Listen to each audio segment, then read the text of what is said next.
बिस्मिल्लाहिर्रहमानिर्रहीम। अस्सलाम वालेकुम। डियर स्टूडेंट्स, सुपीरियर कॉलेज बिहाड़ी ऑनलाइन क्लासेस से बाबर रियाज आपसे एक बार फिर मुखातिब है। मैं उम्मीद करता हूँ कि अल्लाह के फजलो करम से आप सारे खुशो खुर्रम होंगे और मेरी ये दुआ है कि अल्लाह पाक आप सबको हमेशा खुशो खुर्रम रखे। डियर स्टूडेंट्स, पिछले लेक्चर में हमने चैप्टर 1 का आगाज़ किया था और चैप्टर 1 के फर्स्ट पेज को हमने रीड आउट किया, उसका तर्जुमा समझा और आज सेकंड पेज जो है इस लेक्चर में इंशाल्लाह हम उसको पढ़ने की कोशिश करेंगे।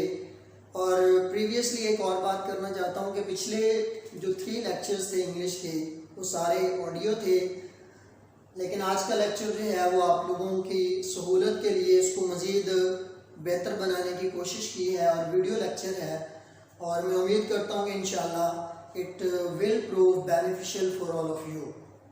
Kindly open your books. बिस्मिल्लाहिर्रहमानिर्रहीम। पिछले पेज पे हमारी बात ख़त्म हुई थी what is that gadget anyway. Author mister Stewart से पूछता है कि बहरहाल ये गैजेट, ये मशीन है क्या। उसे मिस्टर स्टीवर्ट रिप्लाई करता है it won't take long to explain. Explain करना, किसी चीज़ की वजाहत करना, एलैबोरेट करना। It won't take long to explain, replied mister Stewart. Mister Stewart ने जवाब दिया कि इसकी वजाहत करने के लिए ज़्यादा देर नहीं लगेगी। मे आई कम इन? क्या मैं अंदर आ सकता हूँ? If you are selling something. Dear students, इसके बाद एक आपको डैश नज़र आ रहा है, इसको इंग्लिश में एम डैश बोलते हैं और ये डैश जो है इसके यूसेज जब हम पंक्चुएशन को डिटेल में डिस्कस करेंगे तो मैं आपको इंशाल्लाह ताला डिटेल में इसके जितने भी पॉसिबल यूसेज हैं वो डिस्कस करूंगा। लेकिन बहरहाल आपको यहाँ बता दूं कि जब राइटर एब्रप्टली, स्पीकर एब्रप्टली बात करते करते बोलना बंद कर दे या सस्पेंस क्रिएट करने के लिए तो एम डैश का इस्तेमाल किया जाता है। If you are selling something, author said. अगर आप कोई चीज़ बेच रहे हैं, अब यहाँ पर ऑथर के कहने का मतलब ये भी हो सकता है कि अगर तो आप कोई चीज़ बेच रहे हैं तो हमें आपकी बात सुनने में कोई इंटरेस्ट नहीं है, या दूसरे अल्फाज में वो ये भी कह रहा हो कि शायद if you are selling something तो हमें कुछ भी लेना नहीं है। अगर आप कुछ बेच रहे हैं, ऑथर सेड, ऑथर ने कहा। Mister Stewart shook his head. Dear students, इससे पीछे हमने एक एक्सप्रेशन पढ़ा था नॉड का। नॉड जो है जब किसी चीज़ के बारे में कोई अग्री करता है, रजामंद होता है तो नॉड किया जाता है, इस तरह से हाँ की सेंस में। और शुक हिज हेड, रिफ्यूज करना, डिनाई करना, किसी बात से इनकार करना। Author Shuk his head, I am not. Author ने अपना सर हिलाया कि नहीं, मैं कुछ भी नहीं बेच रहा। Author looked at Norma. अब नॉर्मा उसके सामने खड़ी हुई है तो ऑथर ने नॉर्मा की तरफ देखा, आंखों की जुबान में बात की। माइक भी वो उससे पूछ रहा है कि क्या आपका मशवरा है। Author looked at Norma. Author ने नॉर्मा की तरफ गौर से देखा। Up to you, she said. अब उसने सारी बात ऑथर पे छोड़ दी कि आपकी मर्जी है, अगर आप इसकी बात सुनना चाहते हैं तो इसको अंदर बुला लें। He hesitated. Dear students, hesitated जिसका मतलब है किसी बात करने में हिचकिचाना, और जब कोई हिचकिचाता है तो obviously he must take pause, delay करता है, डिलेड। ही हेजिटेटेड, वो हिचकिचाया। Well why not, he said. अब उसे परमिशन मिल गई है तो इसलिए कहता है कि हाँ क्यों नहीं। They went into the living room and Mr. Stewart sat in Norma's chair. वो बैठक में चले गए and Mr. Stewart sat in Norma's chair. और Mr. Stewart जो है वो नॉर्मा की कुर्सी पर बैठ गया.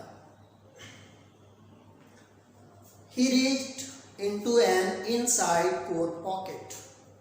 उसने कोट पहना हुआ था तो कोट की जो अंदरूनी जेब है उसने अपने कोट की अंदरूनी जेब में हाथ डाला and withdrew took out बाहर निकालना and withdrew a small sealed envelope.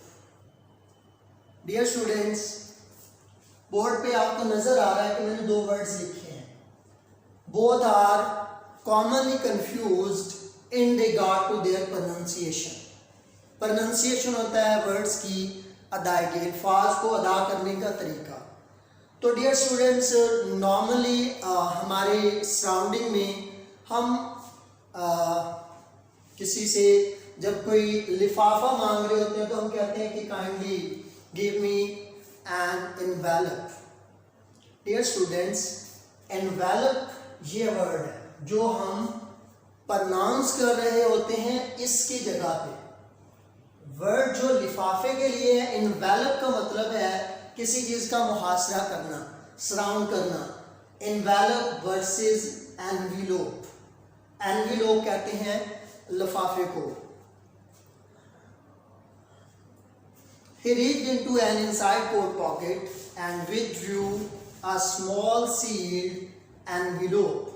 Sealed, closed, बंद, और envelope कहते हैं कवरिंग को. और उसने एक छोटा सा बंद लिफाफा बाहर निकाला. Inside, here is a key to the bell unit dome, he said. उसने कहा कि इसके अंदर ये जो गुंबद नुमा यूनिट है, बेल यूनिट है, इसके अंदर इसकी चाबी है.